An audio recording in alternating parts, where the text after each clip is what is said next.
Jaipur bookmark. We're absolutely thrilled to be back here at the Diggi Palace and in this beautiful Darbar Hall where the whole thing started, the entire festival, everything began here. So I think it's very auspicious that Jaipur bookmark begins the day at this lovely venue. So this year, Jaipur bookmark is bigger, better, new, improved in every way. We've got 25 sessions over the next 5 days. We have about 108 speakers who will be here sharing their thoughts with us from across about 15 countries. We have 10 focused business sessions. We have 8 sessions dedicated to translations. We have 2 wonderful awards which are going to be given during the Jaipur bookmark over the next 5 days. We have a translation award, the Vani Foundation Translation Award. We have the Oxford Book Cover Prize, which is going to be announced on the 21st. We have a fabulous catalog which we're going to launch today for all of you here. This is a catalog which represents writings from 6 Indian states. These are on offer for translation. We have this year introduced a new session called the First Book Club, where aspiring writers will be presenting their works to a panel of experts, publishers, literary agents. So we've got lots packed over the next 5 days, and we hope to have you completely engaged with us. I'd like to thank Namita and Sanjoy for giving us, for conceiving of, and having the vision to give us this space to, for the publishing professionals who visit Jaipur. And I'd like to also thank our partners like Preeti Paul, Vikash Niyogi, I think he hasn't yet reached here, and people like Manisha who are sort of mentoring us through the year, helping us put these programs together. Urvashi Butalia, who's not here today, Aditi, Maheshwari-Goyal, and the team who works with us on the Jaipur Bookmark program. So before I start anything, we'd like to have Namita come up on stage and tell us a little bit about the program and kick off the session. Namita, I invite you to come over.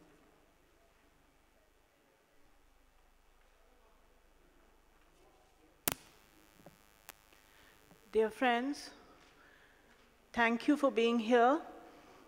And the 18th of January will be imprinted in my mind as the day when we had the Ghar Wapsi for our bookmark. It's been running at the Narayan Nivas for a few years, but this indeed is the heart of the festival, the place where it always begins, and I'm sure we will gain more and more critical mass. I know some of the delegates have got held up because of an unfortunate problem on the way here, which is just being sorted out. I've always felt this Darbar Hall is a sort of a Shakti Peeth. It's a throbbing, vibrant place of ideas. So this year we have delegates, book people from all over India, from South Asia, some wonderful people from Nepal who returned after a long time, and of course the world. So this is the beating heart of the largest literature festival in the world, all that is going around us in the next few days. This is our private retreat to understand the people who make the books happen, who tell the stories. This annual event celebrates the people and institutions at the core of the knowledge industries, the content industries, and the masters of narrative who weave out our all too human stories. And most importantly for this year, the practitioners of the arts of translation, the art and the craft of translation, who transport words and meaning across the warp and woof of languages and cultures. The Jaipur Literature Festival is a determinedly multilingual festival. We represent the 24 national languages in India. We, because of accidents of history, speak to each other in English, but we remember that Chinese, Spanish, also Arabic, French, all these are UNICEF languages. And it's very, very important not to get caught up in a map of the world that is changing every minute in terms of languages, literatures, ways of telling stories. I'm excited and energized by the prospect of the next few days. I'm not going to share the program. You have the program with you, and we'll be living it very carefully, listening in to points of view and connecting. We have one of the greatest examples of a creative person who's also a publisher giving the keynote address, and I am so delighted to welcome my dear friend Roberto Calasso, and I think we should have a huge clap for having him here in the audience with us.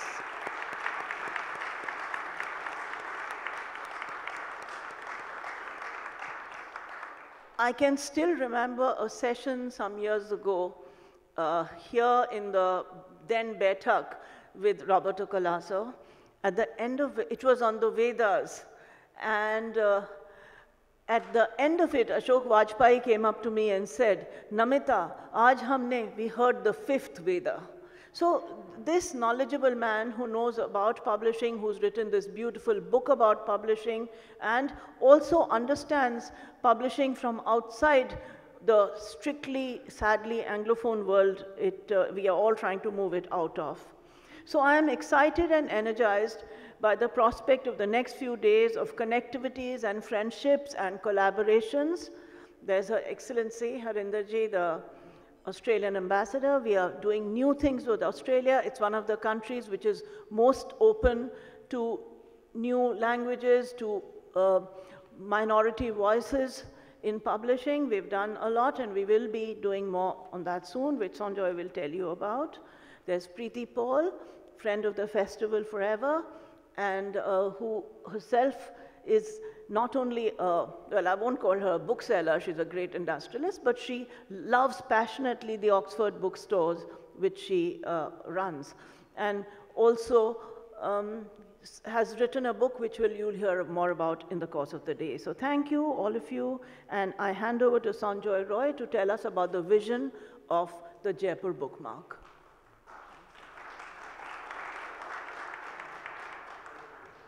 Thank you, Namita. Excellency, High Commissioner Harinder. It's her first Jaipur Literature Festival, so we need to welcome her. Roberto Calasso, who returns, thank you so much for coming back to the festival. Neeta, Aditi, on behalf of my colleague Sammohan, really a big welcome to all of you. When Rick walked in, I remembered that I asked him, I said, how many years ago did you come to the festival? And he said, 8 years. I remember discovering him in the bookstore that we used to have opposite Darbar Hall, browsing, and I said, Rick, where do you come from? And he said, well, you know, I've come from Seattle. And I said, so what brings you here? He says, well, you know, I'm part of an independent bookstore, and I'm here to just understand writings from this part of the world. And he went on to become a huge ambassador of writing from India and Asia. And it's really from there that this idea sprung forth that we needed to have an organized space for publishers, agents, writers, authors to come together and meet, because they came anyway during the festival. And in a sense, that's how Jaipur Bookmark was conceived. Namita, Neeta, and me thought about what is it that we really wanted to do. We understand that the politics of language today is quite a dominant force across the world. We understand that language both separates and differentiates, but what we need to do is ensure that language celebrates and brings us together. Across the world, in spite of the differences, things that bind us together is really empathy and understanding, a coming together of similar ideas and thoughts. And in today's fractured world, the only way to make sense of it is really through the kind of work that authors do, make sense, give us a vision into a tomorrow which could well be more troubled, but it could also be a time of evolution, of peace, and of coming together of people from across international and national boundaries. For us, translation is a prime focus of everything that we do at the Jaipur Literature Festival. It's always been the first love of Namita, and we understand why. It is through different languages and the telling of their stories can we understand their points of view, their lives, their cultures, their traditions, their people, their humanity. And without that, we are lesser mortals. The incredible diversity of the world and the incredible diversity of Indian languages is really where the wealth lies, and it's undiscovered. It is because of that that we hope that over the next decade or more, you all will come together here at the Jaipur Literature Festival, at Diggi, part of JBM, and discuss how we can make translations accessible across Indian languages and across international languages. That truly is the task for all of you in the publishing industry. The publishing industry in itself is going through many a turmoil, but I'm sure it will evolve from that stronger, more confident, and continue to grow as it has been doing so here in India. I also want to place on record my personal deep gratitude to Preeti Paul and the Oxford Bookstore. Those of you who don't know, Preeti actually puts her money where her mouth is. The Oxford Bookstore has created a whole set of libraries at an institution that I'm part of called the Salam Balak Trust, which is in Delhi. We have 17 centers for kids who run away from home. And Preeti and her colleagues came to us once and said, don't you need them to read? Don't you need libraries? I will set them up for you. She set them up, she paid for it, she designed it, she stocks them with wonderful books, and it's made their world so much brighter. What is incredible is that 61% of Jaipur Literature Festival's audiences are under the age of 25. Please remember that as we go forward into the future.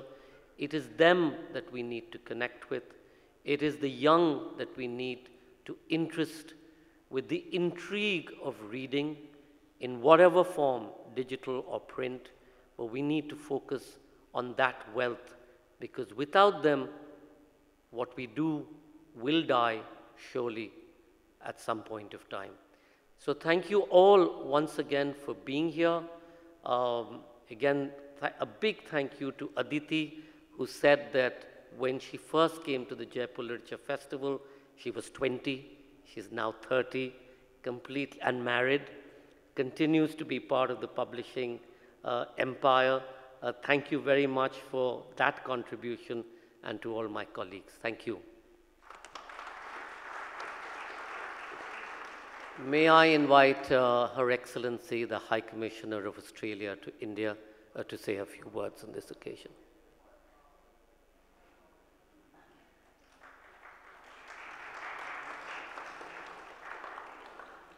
Thank you, Sanjoy. Good morning, everyone. In the spirit of translation, Namaskar, Sat Sri Akal, Vanakkam, Ahlan wa Sahlan, Zdravstvuyte, Slamat Datang. So that exhausts all my languages. Sanjoy, Namita, Gokhale, William Dalrymple, thank you all for your support for this festival. I'd like to acknowledge Neeta, Gupta and the Jaipur Bookmark team for the assistance they've provided to the Australian Government, particularly to the publishers delegation led by the Australia Council for the Arts, and for developing this forum. And also I want to wish a warm welcome to the Australian literary delegation. We have visiting Jaipur Bookmark this year 2 festival directors and 4 publishers led by Dr. Wendy Weir, and the audience will hear about them a bit later this morning. There is no better country in the world to be in if you are a lover of literature and a lover of books than India. it's been my abiding impression, and my very first and my strongest impression as a book lover myself, that this is the one country where when you sit next to somebody and you say, "What are you reading?" you get the most profound and interesting responses. Everyone here seems to read, everyone seems to think about reading, and people just love to talk about it. So this is exactly the right place to hold a festival such as this. The potential of the Indian market is absolutely staggering. The Nielsen India Book Market Report, which was released in October 2015, placed India as the second largest market in the world for English language books. That comes after the United States. And the growing numbers that we've seen both in Delhi in the World Book Fair, in Calcutta, and what audiences will witness here at the Jaipur Literary Festival are all indicative of a very exciting literary scene in this country. From Australia's perspective, our first associations with the Jaipur Literary Festival are lost in the mists of time. It was a very long time ago when we first started, probably right at the inception. But certainly we have had a presence and a sizable presence here every year since 2010. So for the last 6 or 7 years now. And we're very, very proud to be associated with this festival. It is a key pillar for us of our literary engagement with both writers and publishers across India and across the world. We have brought some of the best names from Australia, including Tim Winton, Thomas Keneally, John Zabriskie, Christos Tsiolkas, Omar bin Musa, and Indigenous authors Lionel Fogarty and Ali Cobby Eckermann to this festival, among many others. And it's provided visiting Australians an opportunity to see and hear, see people, to hear stories and voices from India and many other parts of the world. And this is why I think this literary festival has been such a pivotal point, not just for Australia, but for other countries to come to. This is what's so attractive about it.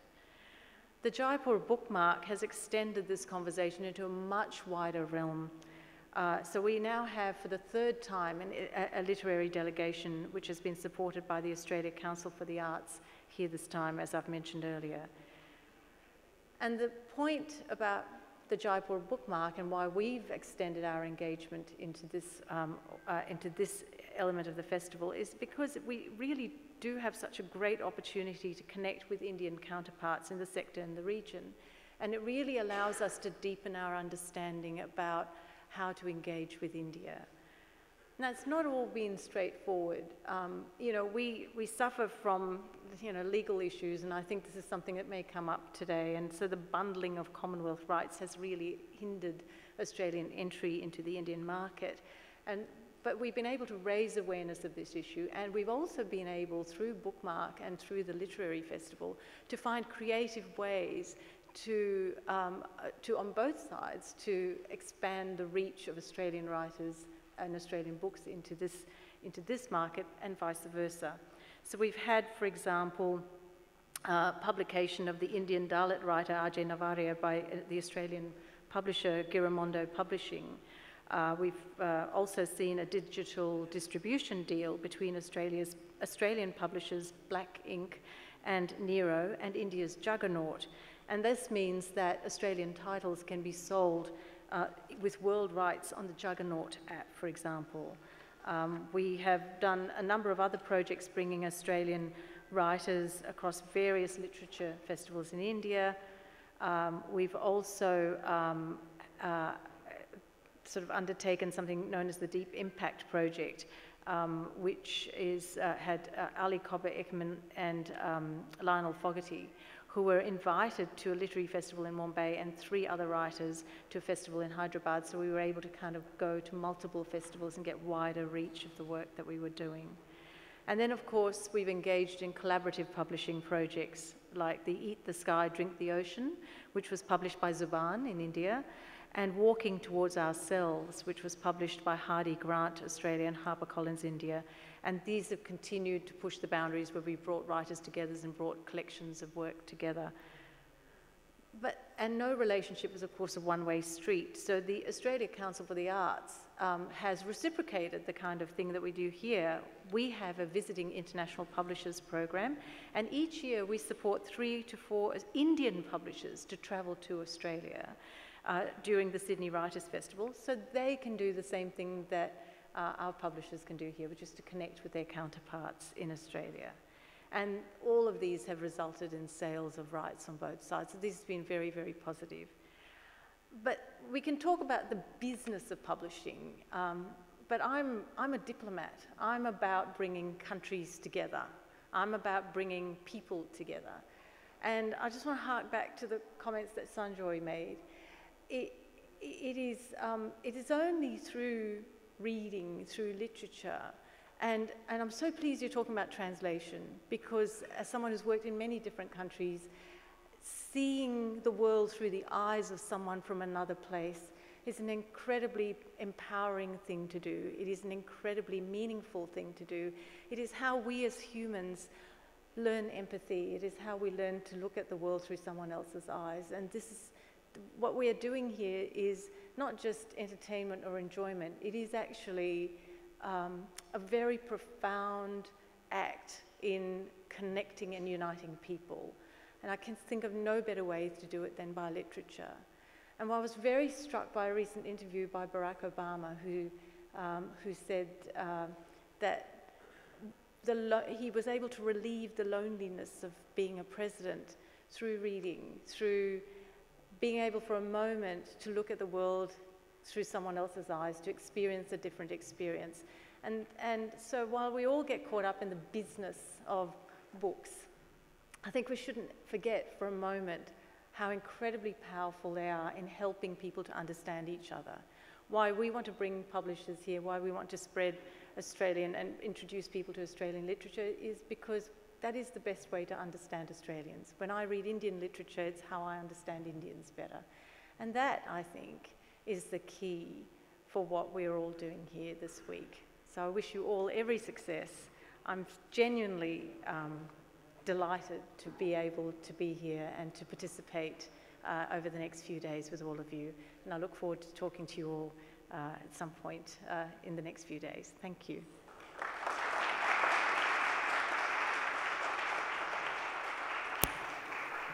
Thank you, Your Excellency. That was beautiful. Now, before we move on to our keynote address, I'd just like to invite all Sanjoy, Namita, Isha, Sujata, so that we can just publicly declare this catalog open. This is a catalog which contains books from 6 northeastern languages and from Nepal. We could have Sovani and Pranab join us here too. Everyone can just hold up a copy. These are books from Assam, Tripura, Arunachal Pradesh, Bangladesh, Bengal, West Bengal. Aditi, just join us on stage. And if you can just have a quick photo moment. We thank I'll just make a quick announcement. We thank the Kolkata Literature Festival partners for having come on board to put this catalog together. Suvani, Pranab, if you can just come on board so that we can just show this catalog. It's a lot of work gone into it. There's 46 titles from 6 languages, 5 languages from the Northeast and from Nepal. So congratulations to all of us and thank you so much. We hope this catalog is of interest to everyone. If you're keen to look at the rights or to acquire translation rights for these books, the details are inside.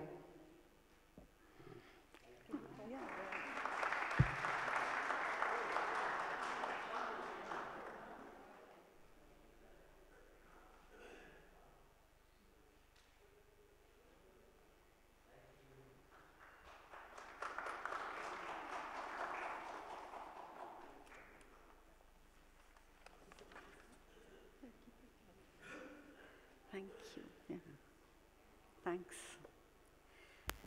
It is an absolute honor and a privilege to have author, publisher Roberto Calasso with us here today to give us the keynote address on the art of publishing.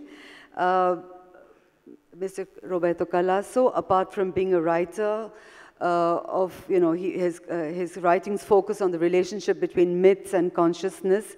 He's also been at the helm of the Milan-based Italian publishing house Adelphi Edizione, which has introduced a number of foreign writers to Italian readers.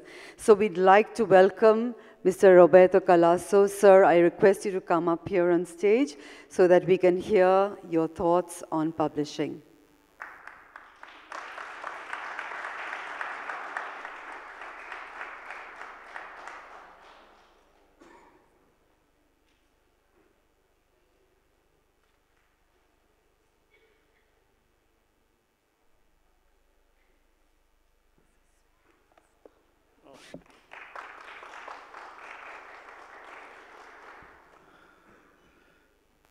Good morning, dear friends. And, well, first of all, I would like to say how happy I am of being again here at the Jaipur Book Festival, which is, just to say it in a minimum of words, a sort of evident proof of how lively the world of books is now, and it has been in these last 10 years throughout, and it still is going to be, as opposite to what lots of people say. So you have just to be here to realize how things are moving, and I'm happy to be part of it. Well, my task today would be to say a few words on a very large subject, which is the art of publishing. So I'll try to concentrate on things which I know directly, since I am trying to practice that art since I was 21, in fact, and throughout many years up to now. So, you know, why do you start a publishing house? Well, there are various motives. And you know, publishing is a sort of minor branch of business which has a strange character, that if you want to make money out of it, it will be more probable that you lose it instead of making it. So one should understand that this is one of the most improbable motives for starting a publishing house. Still, publishing houses go on in the world, and usually the idea is that a publishing house should take care of that unknown being called the public. Public is maybe lowbrow, middlebrow, highbrow, and a publishing house provides for all, making lowbrow books, middlebrow books, highbrow books, trying to respond to something. Well, I have to say we followed a totally opposite way. We started Adelphi in the beginning of the 60s with a very clear idea in mind, which seemed maybe at that time a bit improbable too, and that was the idea of conceiving a publishing house as a form, exactly as a writer conceives his book, the book he's writing, as a form, and a form made out of books. So not a sort of selection of things going in various directions, but a single serpent of books, which makes a whole single line, where you go from one segment of the serpent to the following, and to the following, and to the following. So that in principle, all that we were trying to do would be read in a way by the same person. And the first person who did it is the publisher himself, or that sort of neutral entity called the publishing house. So that was not easy to explain at the beginning. The idea that we were doing only books which are essential to us, and that our idea was to go from each one to the following, although they were of totally different kinds, genre, and ages. So the backbone of the publishing house was a series called Biblioteca Delphi, where you can find from the beginning novels, essays, poems, classics, memoirs. Just to give you an example, the first book was a novel by Alfred Kubin, one of the great novels of the last century, called The Other Side. Well, Kubin was, in a way, the author of the best Kafka before Kafka. He was a friend of Kafka as well. But anyway, he wrote this novel before Kafka wrote his 3 novels. And that was a unique novel. And he did only that in his life. Usually he was a great engraver and painter. He did other things. But that was a sort of unique experience in his life. And that is why exactly what we were looking for. So something we called singular books, books which corresponded to a sort of unique experience in the man or woman who had written it, who sort of concentrated that experience in form of a book. And that can happen in all forms. It may be a novel, it may be essays, memoirs. The second book was a marvelous Victorian book by Edmund Goss, a memoir on his relation with his father. So you see, totally different. Then you had Milarepa, and then you had a treatise on the No Theatre. Well, so you see, that was our line. And you can think, well, how did the world react to that? Well, in the beginning, it was not easy to let people sort of follow this line, because the books appear to be very the opposite of what we thought, very disconnected, so going in too many directions. And, but after some years, because you have to allow for time to pass for a publishing house, you have to allow for at least 10 years in which you are only losing money. And that is a very important part of it. And then we went on. And by now, our list is a bit more than 2,500 titles, of which this single series means, I think, 680 books. So in principle, the ideal reader of Adelphi should go through all this without even noticing it, because from one thing you go to the other because it's a sort of natural way. Well, having said this, you can say, well, all this sounds nice and good, but what did really happen? Well, I can tell you, in the course of 50 years, some of these books had a really huge influence and became terribly popular.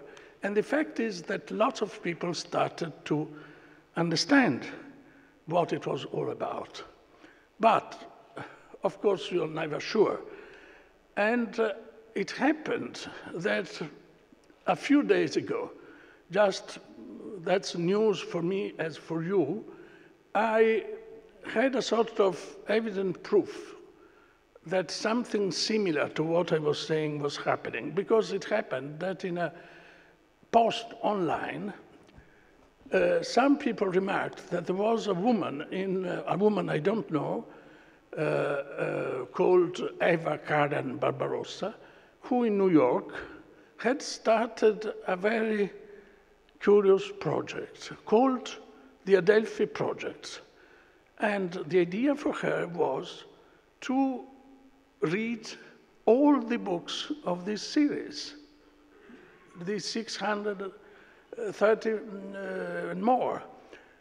And not only that, but try to read books in context of these other books, which means that, you know, if she's reading books by some great Austrian writers like Hofmannsthal or Schnitzler or Joseph Roth that we published, I mean, in large quantities of books, she wanted to know something more about the period, how they lived, and what was the situation around them.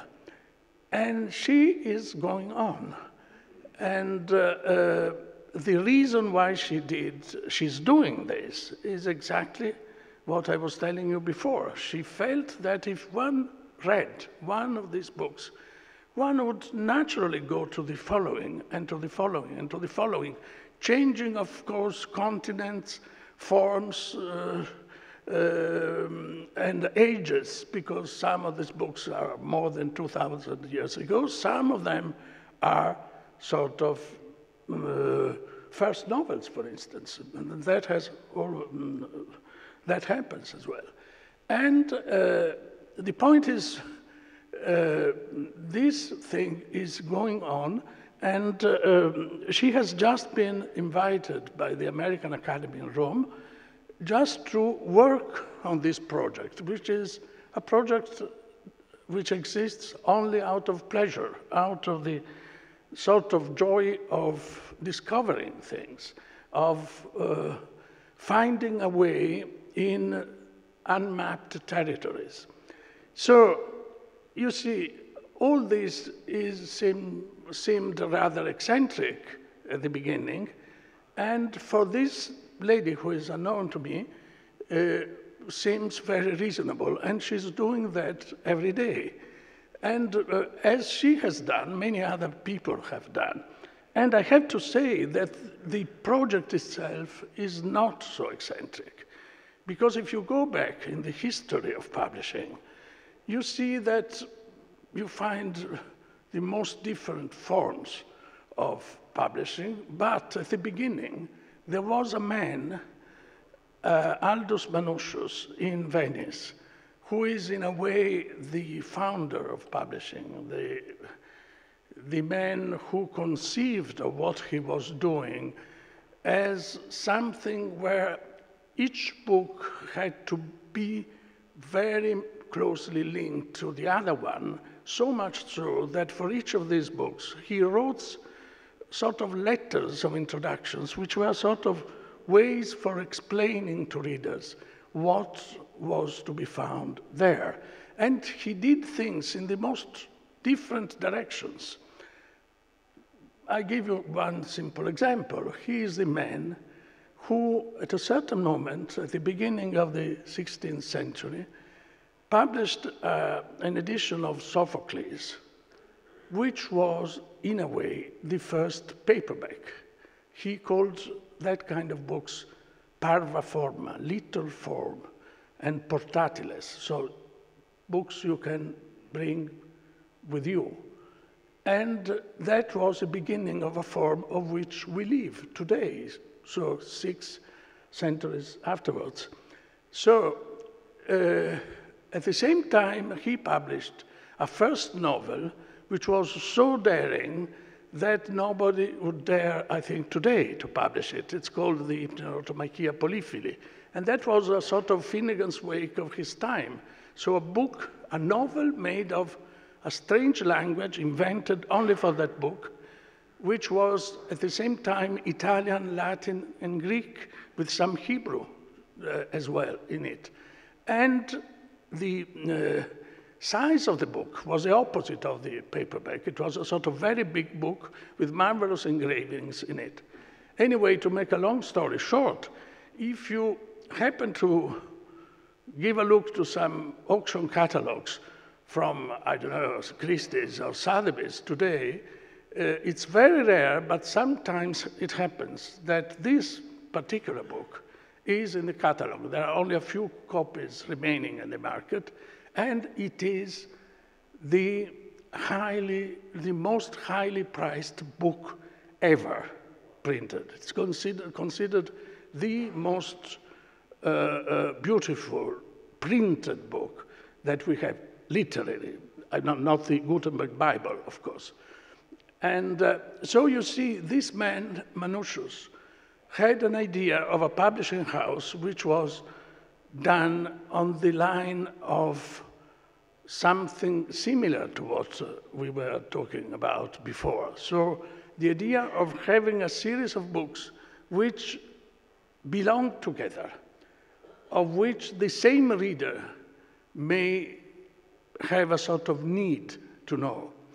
And, well, so that is a story of a long time ago. But you know, publishing, in a way, is a very conservative kind of enterprise. It looks very similar today in certain parts of the business to what it was, for instance, at the time of Flaubert.